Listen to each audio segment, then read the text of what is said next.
everybody, this is D Hunter, bringing another action figure review. Today, we're going to look at the McFarlane DC Multiverse Batman vs Superman Dawn of Justice Armored Batman. This is Batfleck in his armored suit when he fought Superman. Big, bulky suit. I ordered this from the McFarlane toy store. It arrived today, so let's take a look at the package. As you can see at the top, 22 moving parts, McFarlane toys, ages 12 plus. DC Multiverse Batman armor suit. Here he is in the package. Looks like we have some alternate hands, collector's card, display stand. This guy doesn't come with a gun or anything, but I think that the 2-pack version has a grapnel launcher and stuff, the spear. There are actually 3 versions of this guy. There's the regular, there's the Platinum Chase variant, and there's the 2-pack version, which is damaged. One side of the package, Batman armor suit from Batman vs Superman. Other side, armored Batman. At the bottom, there's the barcode, if that helps anybody. And at the back, here he is posed up from the film. So with no further ado, let's open him up. And of course, I did get 2 of these Batman figures, one of which to open and enjoy, the other one to keep unopened in my complete Batman and related unopened action figure collection. And I did get the entire bundle from the McFarlane toy store, took advantage of the bundle discount, the coupon code, my Platinum membership discount, and then even after shipping and taxes, it was considerably less than retail. Alright, now that we have this figure out of the package, here he is with all his accessories laid out. He comes with a display stand, a collector's card, and a total of 4 interchangeable hands. Before we tailor all that, let's talk about and check out the figure. So this is Batfleck from Batman vs Superman. He's in this big bulky armored suit from when he tried to take on the man himself, the Man of Steel. So let's take a look. The figure is giant, big, bulky as he should be. He seems maybe a little bit too big next to the unarmored Batfleck, but it's pretty cool. The armor has damage all over it. You see the scratches on the head, on the torso. It looks excellent. He has the harness for his kryptonite grenade launcher around him. Of course, it doesn't actually hold anything. The cape is cloth soft goods, has a wire on either side, and it's very frayed at the bottom. Pretty cool looking. That's how it was in the film. He has, looks like, single jointed elbows, double jointed knees, big, bulky, cleated type shoes, an homage to the Dark Knight Returns. As a whole, looks good. You can kind of see the regular Kevlar type Batman vs Superman Batfleck suit underneath his armor layered pieces on top. As a whole, it looks pretty good.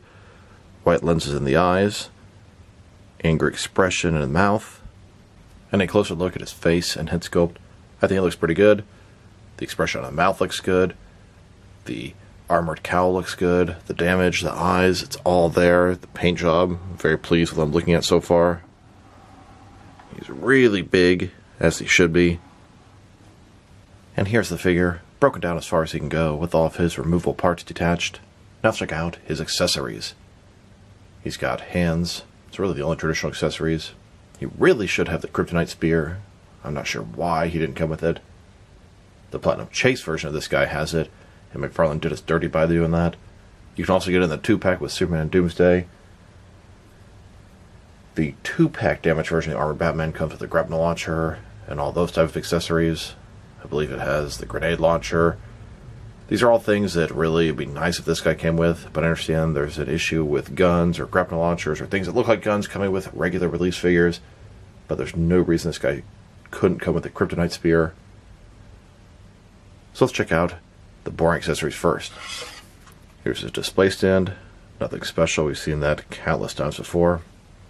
And then we have his collector's card. As you can see, it's an image of Batman in his armored suit from Batman vs Superman. On the back, there is a description. If you want to read that, pause now. Now let's look at his hands. He has a total of 4 of them. 2 right hands and 2 left hands. Here he is with his first pair of hands. These are his gripping hands. Then, with the second pair of hands, his right hand is an open hand, his left hand is a fist.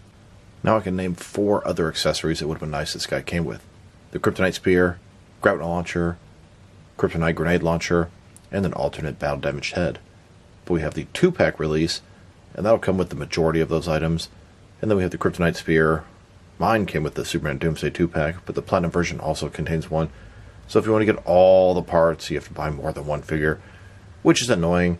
I think this guy should have at least come with this. This kryptonite spear works for this figure as well, but it's annoying that it doesn't come with him.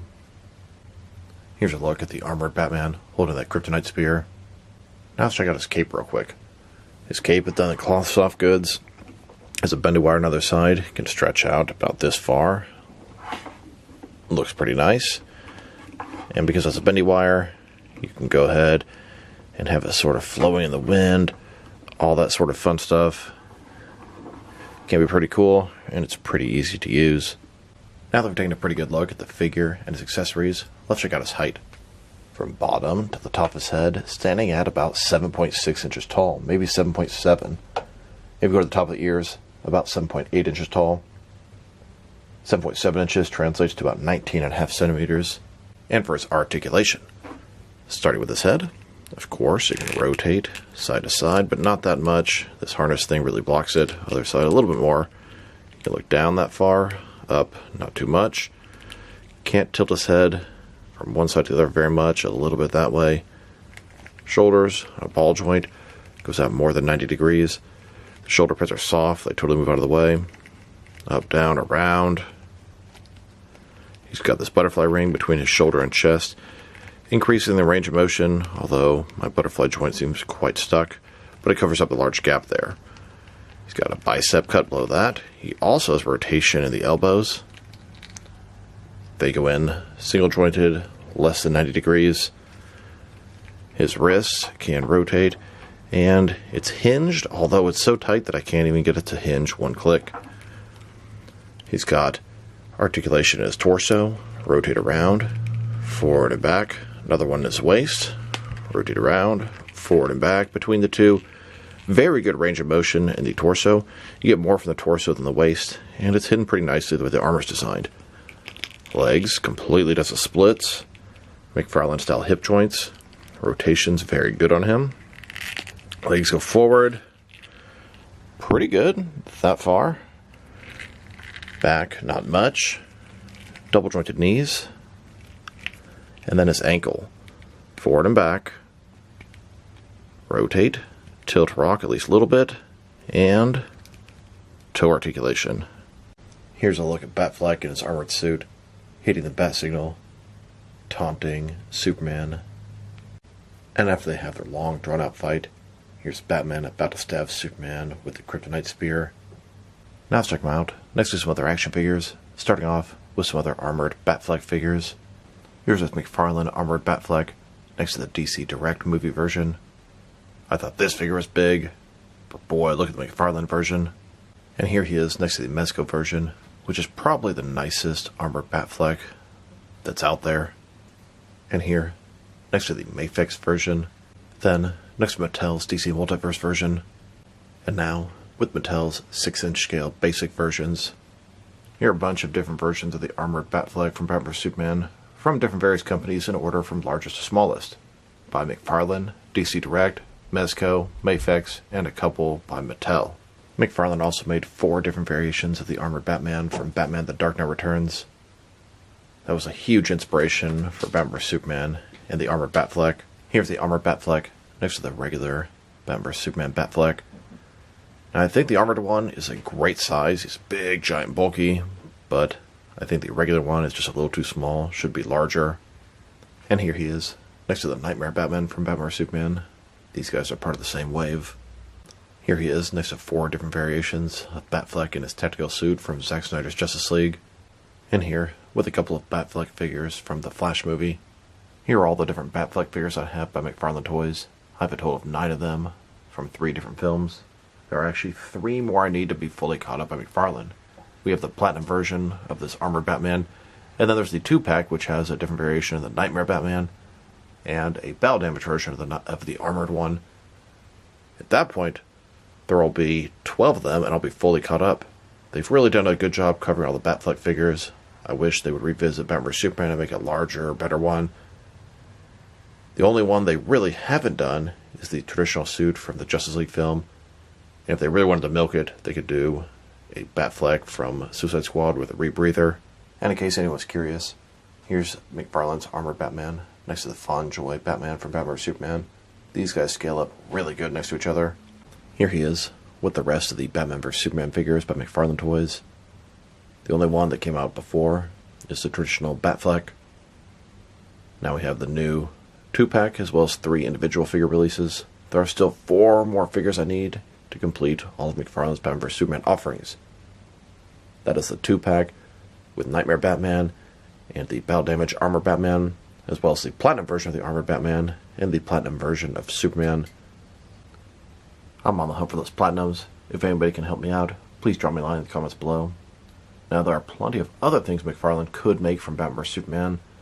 First things that come to mind: Lex Luthor in a regular outfit, Lex Luthor in a prison outfit with a bald head, Doomsday as a mega figure with a ton of spikes on him, maybe Superman with heat vision eyes. A lot of options. They could still milk this. If they want to, they could make a ton of other little lesser known characters. Lois Lane, hell, Aquaman. Now let's check him out next to some other recently released McFarlane DC Multiverse figures. Here he is, next to the Zack Snyder Justice League Armored Darkseid with Throne. Here's this Batman, next to McFarlane's Wave 8 of the Collector's Edition figures, both the regular and Platinum Chase variants of the Simon Baz Green Lantern, Geoforce, Lightning Lad, and Grid. I have 8 of the 12 figures in this wave. Still need to get both versions of Chris Reeve's Superman and Mr. Terrific. And here he is, with some McFarlane Toy Store exclusives. We have the Knightmare variant of the Vampire Batman, and both the regular and Platinum Chase variants of Jonah Hex. Then, with the Amazon exclusive Arkham City Detective Mode Batman vs. Solomon Grundy 2-pack. And now, with the Shazam and Freddie Freeman 2-pack. This is also an Amazon exclusive. Here's this Batman next to the 3rd digital wave, Earth 2 Robin, and Silver Age Joker. There are 2 Platinums in this wave, and that's a Black Tux version of the Joker and the Speed Force Flash. I'm on the hunt for those guys as well. And here he is, next to the Arkham Asylum Glow-in-the-Dark Killer Croc. He was also an Amazon exclusive. Then, with a couple of Walmart exclusives, Hal Jordan Green Lantern and Action Comics Superman. And now, with the most recent Jokerized offerings, Hush, Harley Quinn, and the Last Night on Earth Batman. And finally, with some Target exclusive figures, Sinestro and Parallax Armor, and Commander Steel. Now let's check him out, next to some action figures from different various companies, so we can see how he fits in, both scale and style-wise, in case you don't know which lines you can mix him with, since he's a McFarlane toy. Now let's check him out, next to some action figures from different various companies, so we can see how he fits in, both scale and style-wise, in case you want to know which lines you can mix him with. Since he's a McFarlane toy, they're typically the 7-inch scale. I'm going to start off my comparisons with some of the larger action figure lines I collect, and work my way smaller, and I'm going to include as many Batman figures as I can during these comparisons. Here he is, next to several different McFarlane DC Multiverse Batman figures. And now, with some Jack-specific wrestling figures, and some Diamond Select toys. Here's this Armored Batman, next to a Saltine Cracker. Wait until I get the Platinum Wheat version. And here he is, next to some DC Direct and NECA Batman figures. Then, with both some Mattel and Jazzwares wrestling figures. And now, with some Mezco and Mattel Batman figures. Next, with some Mafex and Hasbro Marvel Legends. And finally, with some SH Figure Arts and Jazzwares Fortnite figures. So overall, I'd say this is a very nice armored Batfleck figure. Yeah, he lacks the detail of Mezco or Mafex, but those figures cost 3 or 4 times as much as McFarlane. This is a cheap, mass retail $20 figure, and I think they knocked it out of the park. Giant, massive, bulky, good detailing on the armor. It has a slight metallic paint job, could be a little better. Cloth soft goods cape with a wire in it. The cape looks good, very posable. The figure's pretty articulated. Accessories a little bit on the weak side. If I were to rate this guy, I'd say he easily deserves a 7.5. It's a very solid release. Just wish he had the Kryptonite Spear. So this is D Hunter. Thank you guys for watching this video. If you liked the video, press like below. If you have anything you want to say with the video, add it to the comment section. If you want to see additional action figure reviews from me, press subscribe. I do appreciate when you do that. Once again, this is D Hunter. Thank you for watching this video, and I'll talk to you guys real soon.